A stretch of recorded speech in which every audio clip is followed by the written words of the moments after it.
Hello and welcome to the Power BI Quick Start video. This is the video companion for the Quick Start training guide that we also have published in text form. So we're here to share with you the new Power BI service platform. We're pretty excited. It's going to have a lot of new features and additional content that I think is going to make everyone's life a little bit easier. So to start with, you're going to want to navigate to app.powerbi.com. And when you go there, it's going to take you to a home page that looks very similar to this screen. From here, simply navigate over to the left and click on the button that says Apps. This is going to be a home page for every app, which is really just a container, similar to a folder, for where we're going to publish reports that are going to be similar in nature. So, as an example, we have our KH Hospital Clinical app. This is the app where all of our general hospital nursing dashboards are going to be published. So anything where we have filters that you can filter down to your unit, but can really be used house-wide, is going to go in this location. Whereas the KH Hospital Clinical-CCU are going to be the reports that are geared towards and designed specifically for our critical care nurses and leaders. And the way this is designed, it's going to be driven off of our roles-based access type of concept. So your job code and your department ID are going to dictate which of these apps that you have access to. So there are other ways that we can share content. We can now export PDFs and send to folks. So if for some reason somebody needs access to just a single report that's inside of an app, but they don't have that right role or necessary level of permissions, it might be best to do is simply forward them a PDF copy of that particular report. And we have the app set up this way to make sure that we are fully compliant with HIPAA and all of our privacy, right? Because a lot of these reports will contain PHI, and you can drill right down into patient level for many of them. So that's why they've been set up in this format. So from here, so again, you may not see all of these different apps. You'll only see the ones that you have access to, again, based on that combination of job code and department ID. But everybody will have access to patient experience. And patient experience is everyone's job, right? So we'll use this as a good example, also because there's no PHI in here. So go ahead and we'll click on your app to start with. And then we're going to walk through and just talk about all of the different options and how to navigate within Power BI. So we'll start out, this top very left, you're going to see the double arrows. This is not how to go back to your apps. This is simply just to collapse or expand this display pane. If you want to go back to the rest of your apps, it's actually the bottom left-hand corner, a little kind of hidden button that says go back. This will take you right back to your app list. We'll go ahead and jump right back into the patient experience. Okay, so from here, starting top to bottom and then left to right, we've got the name of the dashboard that we're currently viewing, which is the name of the app we're currently viewing, which is the KH Patient Experience. Then towards the center, you've got your dashboard name. And up right to the right, this is where you're going to see the last time the data in this dashboard was refreshed. So you can actually click your drop-down arrow and you'll see the date and the time. And you'll see the name of the analyst owner, so the person who has developed and or has been editing the dashboard most frequently will appear here, and then your title again. From there, we can go over to your navigation pane. So you can see the name of your dashboard, Compassion Dashboard. On the old system, what you would have is on the very bottom of the screen, you'd have a series of tabs with the additional content. Now that's all going to be listed underneath the dashboard name. So you can collapse or expand to see what your options are. Every dashboard should also have a notes or a report notes tab, and that will give you all of the definitions. It'll tell you who was the team and the analyst who completed the report and what their contact information is. So if you have additional questions that are not already answered just by reading the notes page, you know who to reach out to. It, again, will give you all of your definitions. If there are any tips or anything that you might need to be aware of specifically for that content, that's a really great place to start. All right, so from there you can quickly jump back and forth between your different dashboards, and you can see open and close all of the different tabs and content available to you. And then up on the top, your files where you can go to print your page. Now we'll put it in a nice single printable format, but it's just the page that you're on. So to use this, you would, if you needed to print more than one page, you would have to do it page by page, but that's not very convenient, right? So in that sense, we would actually recommend you use the export feature and export to a PDF, and then print it from there. It'd be significantly easier, save you a number of clicks. The nice thing is you can also export directly into PowerPoint now. So if there are certain dashboards that you needed to embed in a PowerPoint presentation, it might be easier to start by exporting to PowerPoint and then just copying and pasting over the individual pieces of content that you require. You can pretty much ignore the share button, as I mentioned earlier, with the permissions and the rules-based access. If you don't already have access to this content, the share button really isn't going to change that. This would just share a link to somebody else, but if they don't have the right permissions, they won't be able to access it either. So our, again, recommendation will be that you export as a PDF if somebody needs it for an ad hoc reason, and then email it to them from there. The comment, so this is a new feature that can be pretty handy. So if you have a meeting and you want to make notes on a dashboard, if you want to tag somebody, if there's something that you would like somebody to review or look at specifically, you can also tag folks in your notes. So it opens up this little comment pane, and it has your little @ mention to grab people's attention. So as we saw right up here, Kate Stevens is the dashboard owner.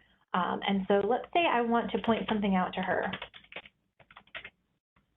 So just keep typing her name and it'll pop up. So, hey, Caitlin, looks like my dashboard did not refresh. Help. And I can go ahead and post this note, and it will actually send her an email right now, and she'll be able to go in directly from the email, click on a link, it'll take her to the dashboard, and she can go in and check out and see what's going on. You can do the same thing if there are other managers or maybe a HUC that you want to look into something for you. You can tag them as a comment on the dashboard, and they, as long as they have access to view that dashboard, they'll be able to log in and see that comment, and they can even respond to you. Now, the only thing we'll say is the comments do not appear to automatically delete after a certain period of time. So if you do want those to go away, you'll have to come in and actually click on your delete button. Okay, so those are comments. Subscribe is the other big feature that I think a lot of folks have been wanting. It's the one thing that the other system was not capable of doing for us, which was a little bit challenging for folks. So if you would like that PDF of the report to automatically email to you every time the report is refreshed, you go ahead and set up a subscription for yourself. So you can come here and add new subscription. This is the title of your actual subscription, so it might be helpful to give it a little bit of a better name. So I'm going to put Compassion-PDF because I'm going to set this up to actually email me a PDF copy of the report. So I'm going to subscribe myself. Now, it's not actually possible for you to subscribe other users at this point in time, but folks should be able to find this pretty straightforward. And we actually have a separate video on just the subscription process, and you can watch that one so you don't have to go through this entire video content again and again. So subject, we're going to put Compassion Dashboard. You don't need to include a message in the body of the email. And the report page, so when you do a subscription, what it's actually going to do is send an email with a picture of the dashboard itself as the main body of the email. So this is just asking you which page you would like that snapshot from, but it will still include the PDF if we select that option. All right, so I'm going to leave it on the summary page. And then on frequency, this is probably the most important setting. You're going to want to change this to after data refresh. And what that means is just whenever we are refreshing these dashboards, each one has a slightly different refresh schedule. And so you really only want to get a copy of this emailed to you if the data is fresh, right? You don't want a daily email if the data hasn't changed. So that's what this setting will do for you. You can set your start date and an end date, and if you don't want it to end, just simply leave it blank. So also include, so that's the link to the report. So again, from your email, you can quickly go back in and play with the drill features. That preview image, so again, that's going to be based on this report summary page that we've selected. And then here's your full report attachment, and you can leave it as a PDF or it can export as a PowerPoint. And I think most folks are going to want PDF. So after you have all of those settings, just save and close, and it's going to be set up for you. Now, again, if you need to come back in and you want to edit any of your subscriptions, you can go back to the subscribe button, and here's your subscription. You just simply click on the little arrow, and there's all of the settings that you can go back and edit again. You can also delete it from here. You can do a run now if you would like this emailed to you as a PDF right at the moment. And if you have other subscriptions to other dashboards and you want to see what those are or make some edits, then just come down to the Manage All Subscriptions button. And that'll take you to another page where it will list out every dashboard that you have a subscription for. And then from there, you can edit or delete your subscriptions. So we'll go ahead and go back into our app for patient experience.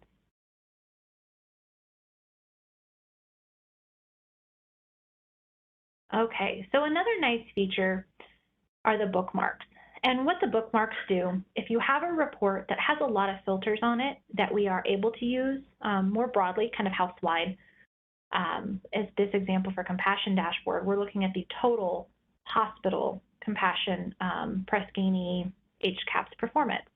But let's say you are the manager of 3 East, and you really only care about your particular unit's performance and tracking that on a regular basis. So then what you can do is you can create a bookmark so that every time you open up this dashboard, it will automatically open up to 3 East. So to do that, you come to your bookmarks and go add a personal bookmark. Then you can do Compassion. And again, I do recommend, I recommend spelling things correctly, but I do recommend putting in a descriptive name. So if you need to come back and edit some of your bookmarks, it makes it a lot easier. Then what you do is you say, make default view. And that way, as soon as you hit save, then every time I come back into this report, it's automatically going to open up to 3 East for me. Now, if you're in here and you want to go back to your default, or say there's a series of filters and you want to clear it out and go back to the standard view, you can simply just click this Reset to Default button and it'll automatically clear it out for you. Same thing, if you want to edit this, you can add additional bookmarks, or you can go in and you can delete your bookmark or rename it, if you will. Now, the only thing that we will say is a little bit unfortunate.